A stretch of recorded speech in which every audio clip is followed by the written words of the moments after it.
Join करते हैं। Hare Krishna. On. Hare Krishna. Welcome to today cyber class on Srimad Bhagavatam, Canto 4, Creation of the Fourth Order, Chapter 2, Sati. Chapter 4, sorry. Chapter 4, Sati quits her body. Sati quits her body. Shloka. Shloka 7 to 12. सती द्वारा देह त्याग। स्कंद 4 अध्याय 4 स्कंद 4 अध्याय 4 श्लोका 7, 8, 9, 10, 11, 12। साध्वी सती।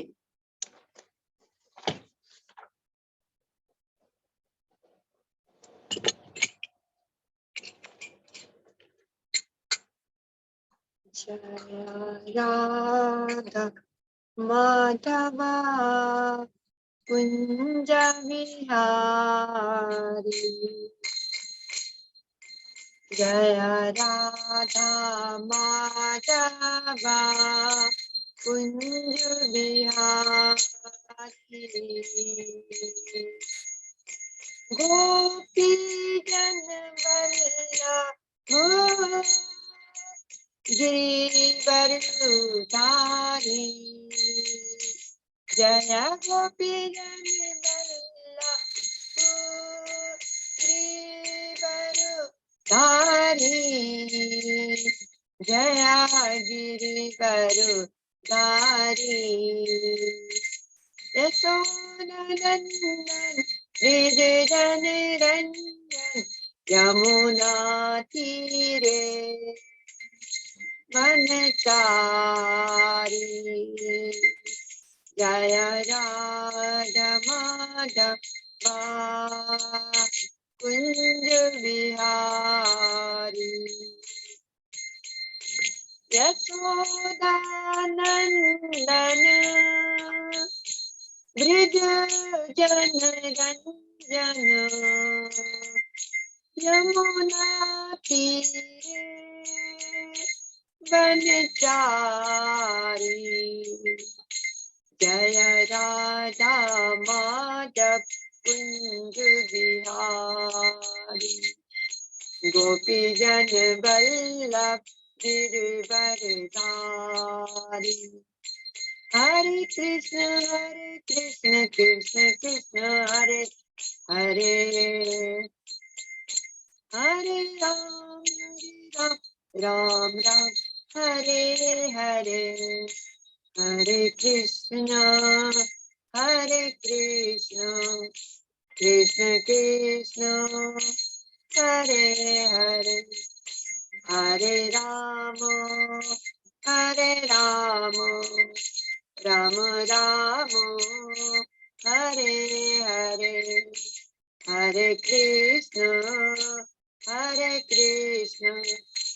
कृष्ण कृष्ण हरे हरे, हरे राम राम राम हरे हरे,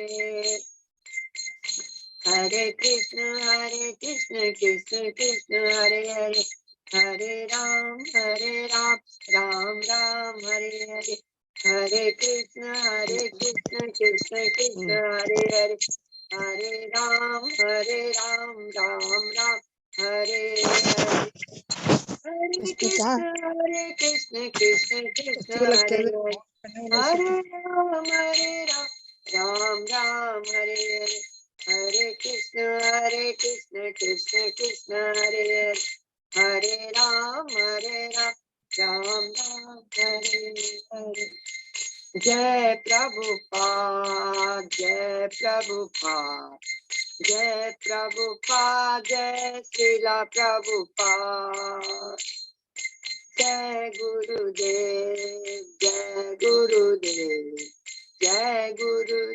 जय श्रीला गुरुदेव।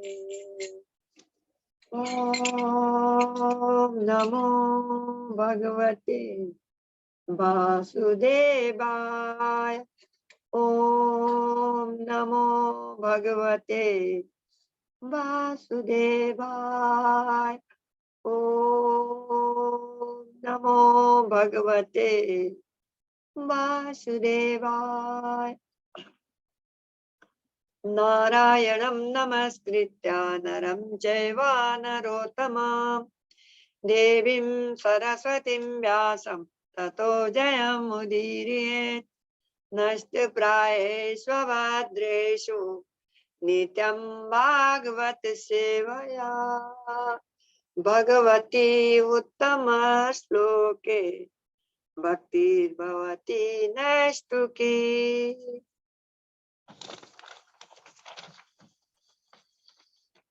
अध्याय 4 क्षम्यताम स्कंद 4 अध्याय 4 श्लोका 7, 8, 9, 10, 11, 12। साध्वी सती द्वारा देह त्याग। चतुर्थ आश्रम की उत्पत्ति। साध्वी सती अपने पिता को समझा रही है। यह तामा गतम तत्र न कश्चन इंद्रियद विमानितां यज्ञकृतो भयाञ्जनः ऋतेष्व शिरवैर्जननीं च सादराः प्रेमाश्रुकण्ठयः परिस्वजुर्मुदाः तामागतां तत्र न कश्चनादियत्र विमानितां यज्ञकृतो भयाञ्जनः ऋतेष्व शिरवै जननीं च सादरा प्रेमासुरकण्ठया परिस्वजुर्मुदा तामागतं तत्र न कश्चनाद्रियत् विमानितां यज्ञकृतो भयाञ्जनः ऋतेष्व शिरवै जननीं च सादरा प्रेमाश्रुकण्ठयः परिस्वजुर्मुदाम्। तामा उसके साध्वी सती के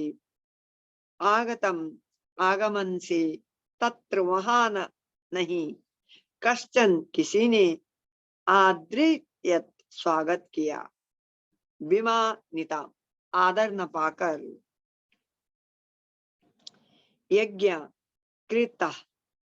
करता दक्ष भयात भय से जन व्यक्ति ऋते के अतिरिक्त स्वश्रहा उसकी बहने वे निसंदेह जननी माता च तथा स आदर सहित प्रेम अश्रु कंठयः स्नेह अश्रुओं से भरे हुए कंठ परिसस्वजो आलिंगन किया मुदा प्रसन्न मुख से।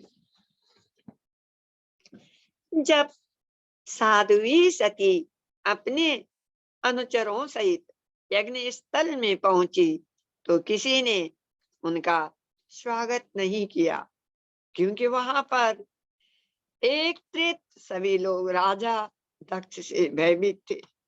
उनकी माता तथा बहनों ने अश्रुपूरित नेत्रों तथा प्रसन्न मुखों से उसका स्वागत किया और उससे बड़े ही प्रेम से बातें की। तात्पर्य साध्वी सती की माता तथा बहनों ने दूसरों का अनुसरण नहीं किया जिन्होंने साध्वी सती का स्वागत नहीं किया था। सहज प्रेम के कारण वे तुरंत प्रेमा अश्रुपूरित नेत्राओं से उसके गले लग गई। इससे प्रकट होता है कि स्त्रियां कितनी कोमल हृदय होती हैं। उनके सहज स्नेह तथा प्रेम को कृत्रिम साधनों से नहीं रोका जा सकता। यद्यपि वहां पर एकत्र पुरुष अत्यंत विद्वान ब्राह्मण तथा देवता थे, किंतु वे अपने से श्रेष्ठ राजा दक्ष से भयभीत थे और वे जानते थे कि यदि वे साध्वी सती का स्वागत करेंगे तो राजा दक्ष रुष्ट होगा। अतः मन में स्वागत करना चाहते हुए भी वे वैसा नहीं कर पाए। स्त्रियां स्वभाव से कोमल हृदया होती हैं, किंतु पुरुष कभी कभी अत्यंत कठोर हृदय वाले होते। यहाँ पर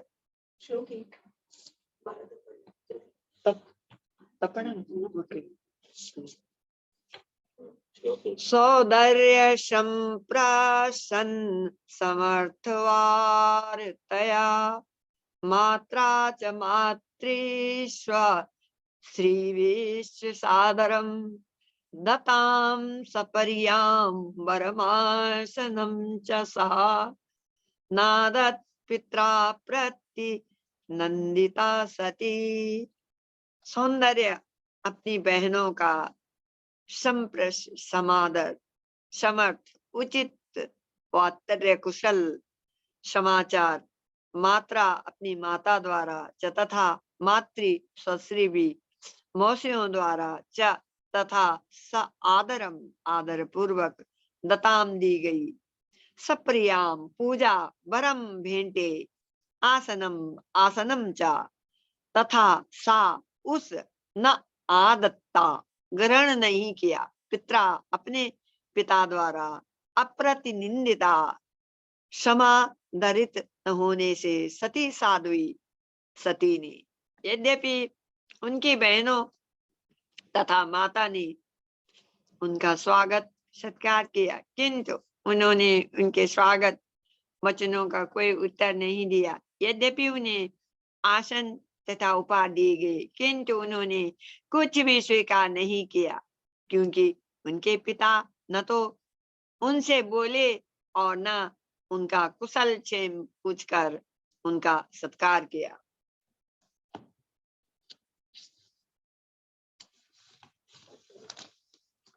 तात्पर्य, साध्वी सती ने अपनी बहनों तथा माता द्वारा दी गई भेंटें स्वीकार नहीं की, क्योंकि वह अपने पिता की चुप्पी से तनिक भी संतुष्ट न थी। साध्वी सती राजा दक्ष की सबसे छोटी कन्या थी और उसे पता था कि वह उसकी अत्यधिक चहेती पुत्री थी, किंतु अब शिव की संगति होने से पिता ने अपनी पुत्री के सारे प्यार को बुला दिया था, जिससे उसे अत्यधिक ठेस पहुंची। भौतिक देह आत्म बुद्धि इतनी दूषित होती है कि थोड़े से उकसावे से भी हमारे प्रेम तथा स्नेह के सारे बंधन टूट जाते हैं। शारीरिक संबंध इतने क्षणिक होते हैं कि भले ही कोई किसी को कितना ही स्नेह क्यों न करता रहा हो, थोड़ी सी नाराजगी में सारी घनिष्ठता छिन्न भिन्न हो जाती है। अरुद्रभांगम तमुवेक्ष चाध्वरम पित्रा च देवे कृतहेलनं विभो अनाहृता यज्ञ सदस्यधीश्वरी चुकोपुलोकानि युध्यक्षतिरुषा। अरुद्र भागम, शिव का यज्ञ भाग न पाकर तम उसे अवक्ष देकर चा तथा अध्वरम यदक्षलम पित्रा अपने पिता द्वारा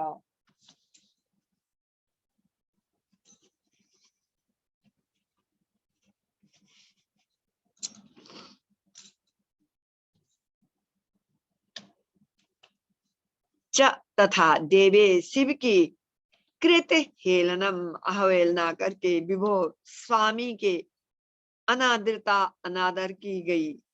यज्ञ सदसी यज्ञ की सभा में अधीश्वरी सती चुकोप अत्यधिक क्रुद्ध हुई। लोकान 14 लोक इव मानो ध्यक्षति जलाती हुई रुसा क्रोध से। यज्ञ स्थल में साध्वी सती ने देखा कि उनके पति शिव के कोई यज्ञ भाग नहीं रखे गए हैं। तब उन्हें यह आभास हुआ कि उनके पिता ने शिव को आमंत्रित नहीं किया। उल्टे जब राजा दक्ष ने शिव की पूज्य पत्नी को देखा तो उसने उसका भी आदर नहीं किया। अतः इससे वह अत्यंत क्रुद्ध हुई, यहाँ तक कि वह अपने पिता को इस प्रकार देखने लगी मानो उसे अपने नेत्रों से भस्म कर दूंगी। तात्पर्य, वैदिक मंत्र स्वाहा का उच्चारण करते हुए जब अग्नि में आहुतियां डाली जाती हैं, तब समस्त देवताओं, मुनियों तथा पितरों का सम्मान किया जाता है, जिनमें ब्रह्मा, शिव तथा श्री विष्णु सम्मिलित है। परंपरा चली आई है कि सम्मान पाने वालों में शिव एक माने जाते हैं, किंतु साध्वी सती ने यज्ञ स्थल में उपस्थित होकर देखा कि ब्राह्मण लोग नमः शिवाय स्वाहा मंत्र का उच्चारण करके शिव को आहुति नहीं दे रहे थे। वे अपने लिए दुखी न थी, क्योंकि वे अपने पिता के घर बिना बुलाए आने को तैयार थी, किंतु वह यह देखना चाहती थी कि उनके पति का आदर किया जा रहा है या नहीं।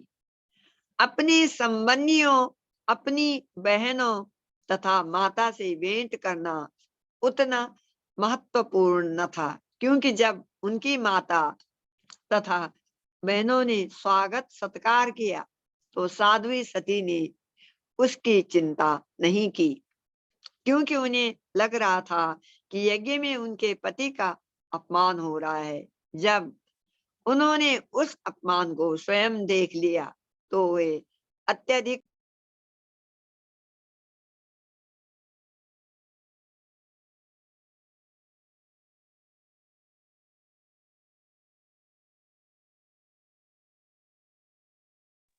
साउंड नहीं आ रहा माता जी। हरे कृष्णा। साउंड नहीं आ रहा। माता जी साउंड म्यूट म्यूट है, म्यूट माता। शिवद्विसंधम पथ सर्म स्मयम स्वतेज सा भूतगणान समुत्थितान निग्रहा देवी जगतो अभिशृण्वतः। जगई निंदा करने लगी सा वह अमरस विपन्या क्रोध के कारण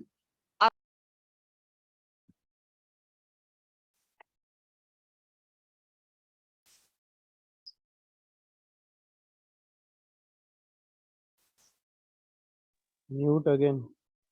कीर्ति तेजसा आएगा म्यूटिंग। अपनी आज्ञा से भूत गणात, भूतों के समुत्थितान सन्नद्वा तत्पर राजा दक्ष को माने हेतु निग्रह रोका। देवी साध्वी सती ने जगत सबकी उपस्थित में अभी शृण्वतः सुना जाकर शिव के अनुचर भूतगण राजा दक्ष को क्षति पहुंचाने अथवा माने हेतु तत्पर थे, किंतु साध्वी सती ने आदेश देकर उन्हें रोका। वे अत्यंत क्रुद्ध और दुखी थी और उसी भाव में वे यज्ञ के सकाम कर्मों की विधि की तथा उन व्यक्तियों की भर्त्सना करने लगी जो इस प्रकार के अनावश्यक एवं कष्टकर यज्ञों के लिए गर्व करते हैं। उन्होंने सबके समक्ष अपने पिता के विरुद्ध बोलते हुए उसकी विशेष रूप से निंदा की। तात्पर्य, यह करने का विधान विशेष रूप से श्री विष्णु को प्रसन्न करने के प्रयोजनार्थ होता है, जो यज्ञेश्वर कहलाते हैं, क्योंकि समस्त यज्ञों के फल के भोक्ता वही हैं।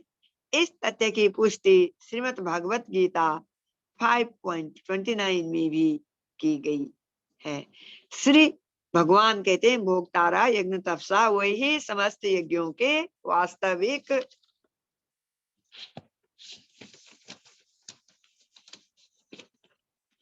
भोक्ता है।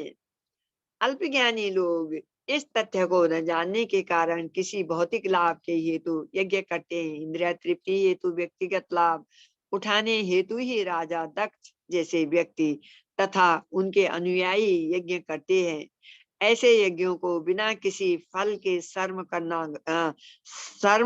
करना कहा गया है। श्रीमद् भागवतम से इसकी पुष्टि होती है। कोई भले ही यज्ञ तथा अन्य सकाम कर्मों को संपन्न करने के वैदिक आदेश का पालन करें, किंतु यदि इन कार्यों से श्री विष्णु के प्रति आकर्षण विकसित नहीं होता तो सारा शर्म निष्ठक है।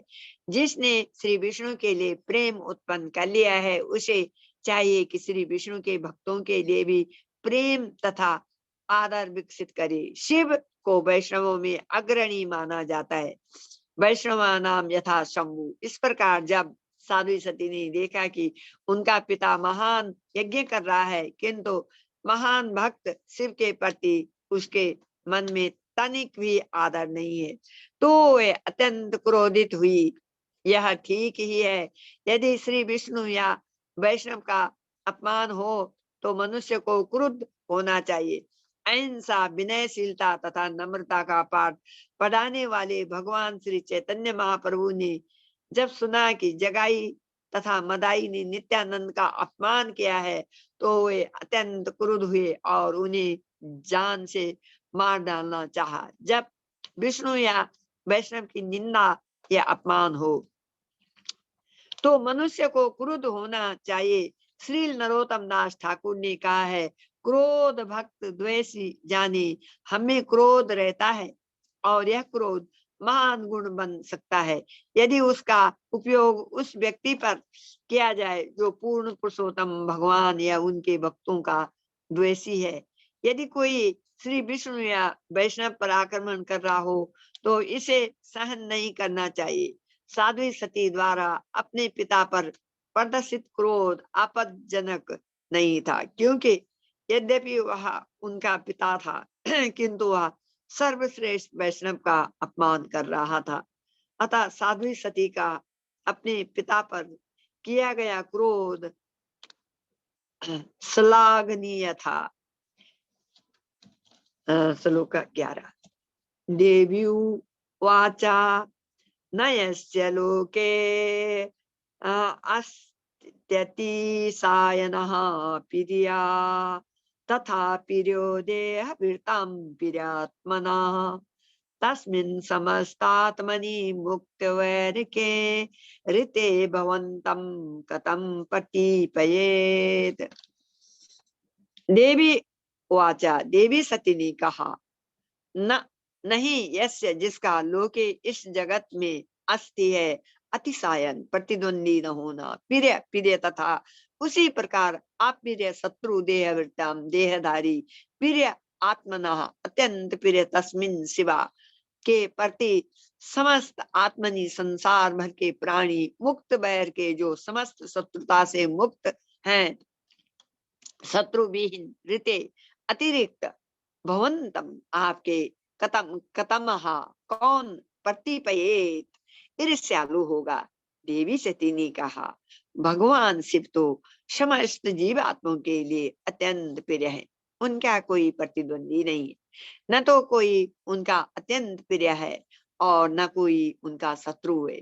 आपके सिवा और ऐसा कौन है जो ऐसे विश्व आत्मा से द्वेष करेगा जो समस्त बैर से रहित है। तात्पर्य, श्रीमद् भगवत गीता 9:29 में श्री भगवान कहते हैं, समोहम सर्वभूतेषु, मैं समस्त प्राणियों के लिए एक समान हूँ।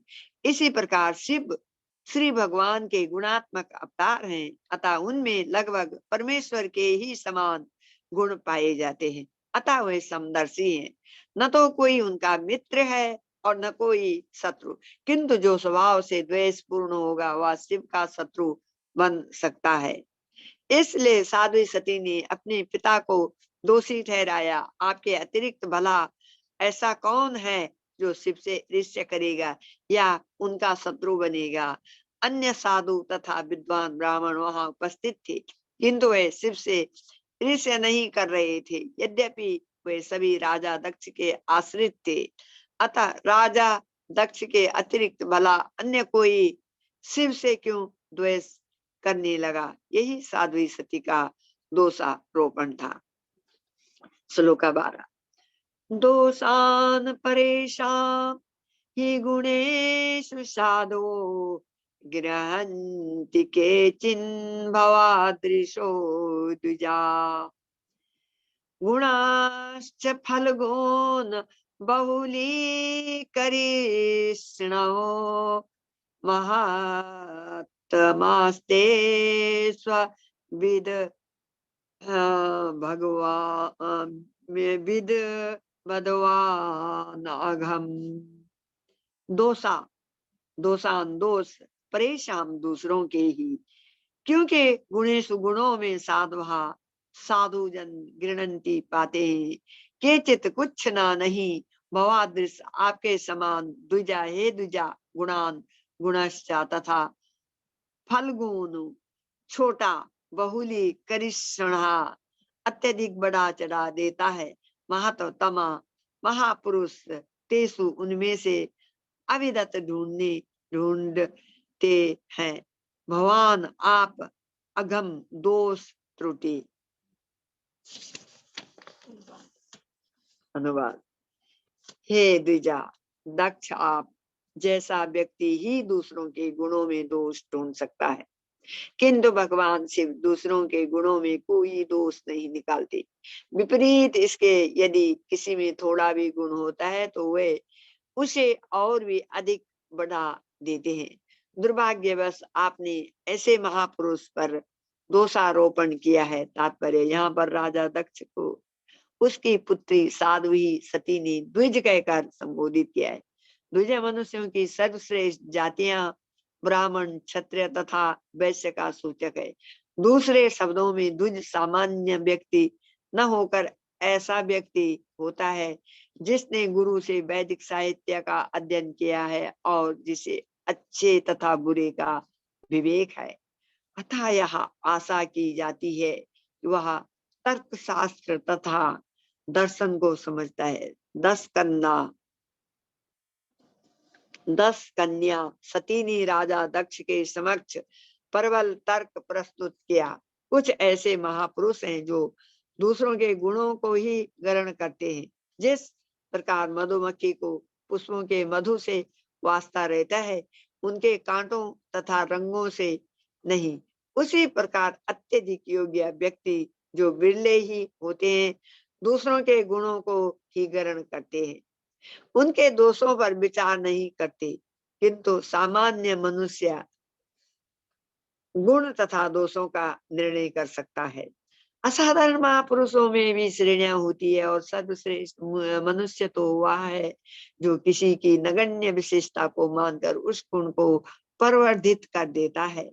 शिव आशुतोष भी कहलाते हैं, क्योंकि वे तुरंत प्रसन्न हो जाते हैं और किसी को भी बड़ा से बड़ा वरदान दे देते हैं। उदाहरणार्थ, एक बार एक भक्त ने शिव से यह वर मांगा कि वह जिस किसी के सर का स्पर्श करे उस व्यक्ति का सिर धड़ से अलग हो जाए। शिव ने हामी भरी दी। यद्यपि भक्त द्वारा मांगा गया वर प्रशंसीय नहीं था, क्योंकि वह अपने शत्रु को मारना चाहता था, किंतु शिव ने भक्त की पूजा तथा अर्चना को ही उसका गुण समझकर उसे वर दे दिया। इस प्रकार शिव ने उसके दुर्गुण को गुण मान लिया। किंतु साध्वी सती ने अपने पिता को दोषी ठहराते हुए कहा, आप बिल्कुल इसके विपरीत है। यद्यपि शिव में अनेक गुण हैं और उनकी एक भी दोष नहीं है, किंतु आपने उन्हें निकृष्ट मानकर उनमें दोषों को ढूंढ निकाला है। उनके गुणों को दोष मानने के कारण आप महान आत्मा न बनकर अत्यंत पतित बन गए हैं।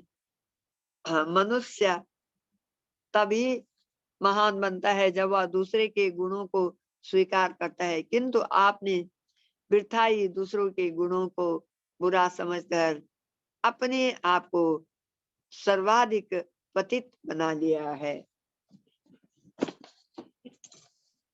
ओम ज्ञानाञ्जनशलाकया चक्षुरुन्मीलितं येन तस्मै श्री गुरुवे नमः। नमो महावदन्याय कृष्ण प्रेम प्रदायकाय कृष्णाय कृष्ण चैतन्य नाम्ने गौरतस्वे नमः।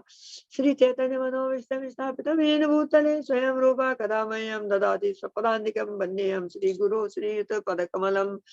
श्री गुरून् वैष्णवां च श्री रूपं साग्रजातं सगणा रघुनाथान्वितं तं सजीवं साद्वैतं सावधूतं परिजना सहित कृष्ण चैतन्य देवं श्री राधा कृष्ण पदान् ललिता श्री विशाखान्वितां च नमो विष्णुपादाय कृष्ण वेशाय भूतले श्रीमते जय पताका स्वामिनी नामिने नमाचार्य पादाय नित्याय कृपा प्रदायिने गौर कथा धामदाय नगर ग्राम तारिणी नमो विष्णुपादाय कृष्ण वेशाय भूतले श्रीमते भक्ति वेदांत स्वामी नित्यामिने नमस्ते सरस्वती देवे गौरवाणी प्रचारिणी निर्विशेष शून्यवादी पाश्चात्य देश तारिणी हे कृष्ण करुणा सिंधु दीनबंधु जगतपते गोपेश गोप्या कांता राधा कांता नमोस्तुते तप्त कांचन गौरांगी राधे वृंदावनेश्वरी विश्वानुसुते देवी प्रणमामि हरिप्रिये वाञ्छाकल्पतरुभ्यश्च कृपा सिन्धुभ्येव च पतितानां पावनेभ्यो वैष्णवेभ्यो नमो नमः। जय श्री कृष्ण चैतन्य प्रभु नित्यानंद श्री अद्वैत गदाधर शिवसरि गौर भक्तवृंद। हरे कृष्ण कृष्ण कृष्ण हरे हरे, हरे Ram Ram Ram Hare Hare. In Sloka 6, after goddess Sati goes to her father's Daksha's sacrificial arena, which was splendid with the chanting of Vedic hymns. Sacrificial animals, great personalities, and various paraphernalia also. She gets a cold response from Daksha. In Sloka 7, we find that no one received Sati properly out of fear of Daksha. Only her mother and sister embraced her with tears of affection and glad faces. In Sloka 8, Sati did not accept the seed and gifts offered by her sisters, mother, and aunts, and did not reply to their words of reception because her father did not welcome her. In Sloka 9, Sati realized that the sacrifice was devoid of any obligation for Lord Shiva, and that she, being Lord Shiva's wife, was also not received by Daksha. Thus Sati became greatly angry and looked at Daksha as if she were going to burn him. In Sloka 10, Sati condemns the sacrifice. Seeing her anger, Lord Shiva's followers become ready to kill Daksha, but Sati stopped them. Being angry and sorrowful, she started condemning the process of fruitive sacrifices and their proud performs like Daksha. Sati criticized Daksha in 13 verses. In Sloka 11, Sati praised her husband, Lord Shiva, that everyone loves Lord Shiva except her father, owing to following qualities. Number one, who has no superior or reveal in this way. Number two, to woman no to whom no one is dear or inimical, who is most beloved of all. Number four, who is the soul of all beings. Five, is without enmity. In Sloka 12, sadhu like Lord Shiva find no faults in others' qualities, but they magnify even major good qualities in others. But a man like you simply find fault even in great salt. Great souls. Great souls. Therefore, you are a sadhu. There are different levels of sadhu and asadhu. In order to say that in Daksha, improper assembly, all are improper. She described who is proper and improper. Those who good conduct accept even faults in others, since the faults can be eventually transformed by certain method into good qualities. Speaking harshly is a bad quality, but because it can be for someone's benefits, it becomes a good quality, like neem juice, which curse, Which cures? which cares, cures sickness, thought it is bitter. Persons who see in this way are to be considered good mahat or sadhu. Sati sarcastically addressed Daksha as a Brahmana Dvija. You are not like that person, like you think that.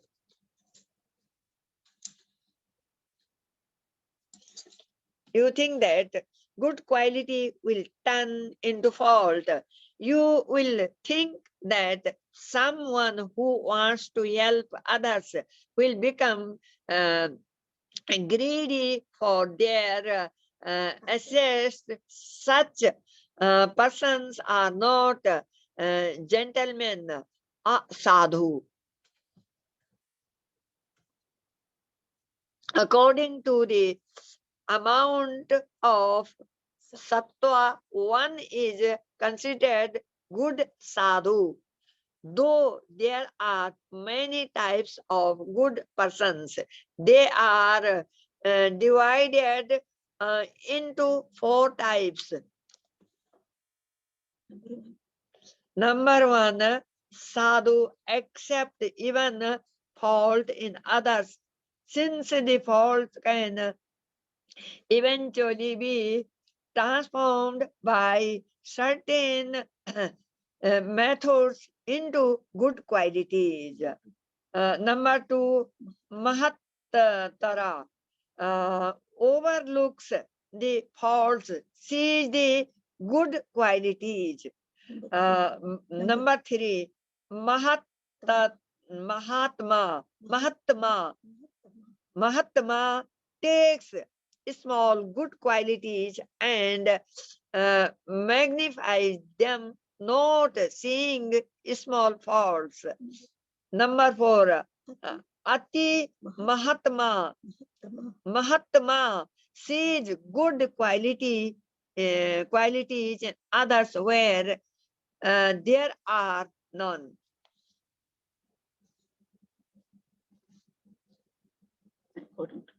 according to the amounts of tamsa, tamas, there are 4 types of bad persons. Asadu. Number 1, asadu, thinks that someone is good qualities will turn into false.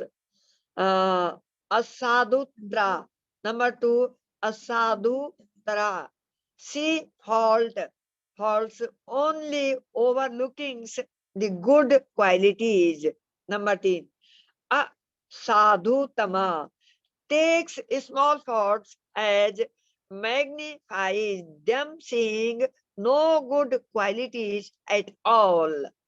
Number 4, asadhutama, ati asadhutama, sees only faults in others, even where there are no faults.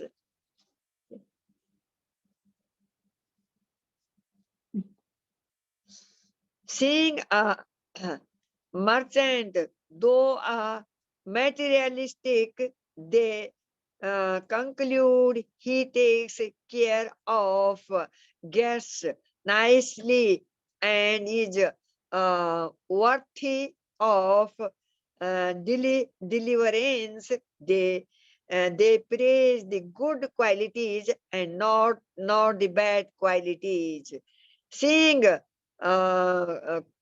conditions as they are, this person has renounced by he also eats a lot. He does not simply think of him as a gluttonous beggar. These persons are superior Mahatma.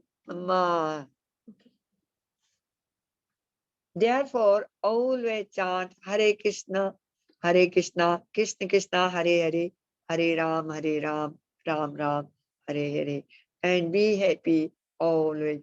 Follow this instruction of A.C. Bhaktivedanta Srila Prabhupada Maharaj. Hare Krishna, Krishna Krishna, Hare Hare, Hare Ram, Ram Ram, Hare Hare. Hare Krishna Vaishnavas. So we're done. If anyone has any questions, you can put it in the forum now.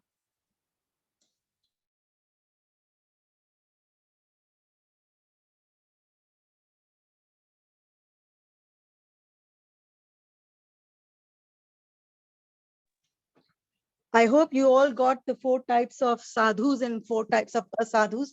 This is described by Srila Vishwanath Chakrabarti Thakur.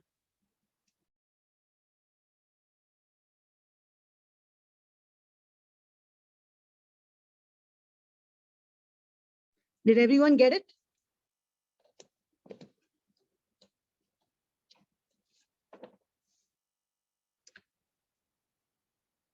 In the Shloka 12, Sati, goddess Sati is explaining who is a sadhu, who is a asadhu, beautifully. And Srila Vishwanath Chakrabarti Thakur, he basically expands on that. The 4 types of sadhu: sadhu, mahattara,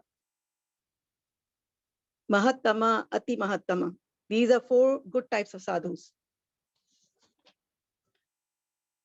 And then the other side is you have asadhus.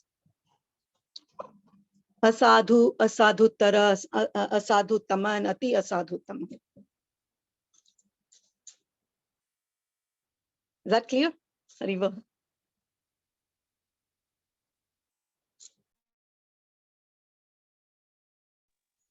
हरे कृष्णा माता जी, दोनों प्रणाम। इसको थोड़ा WhatsApp पे दीजिएगा, तो ये जो आपने बताया है अभी विश्वनाथ चक्रवर्ती ने जो बताया है। ओके माता जी, मैं आपको वो परपोर्ट भेजूंगी जो उन्होंने जो ट्रांसलेट किया गया, जो उन्होंने लिखा है। हाँ माता जी, थैंक यू।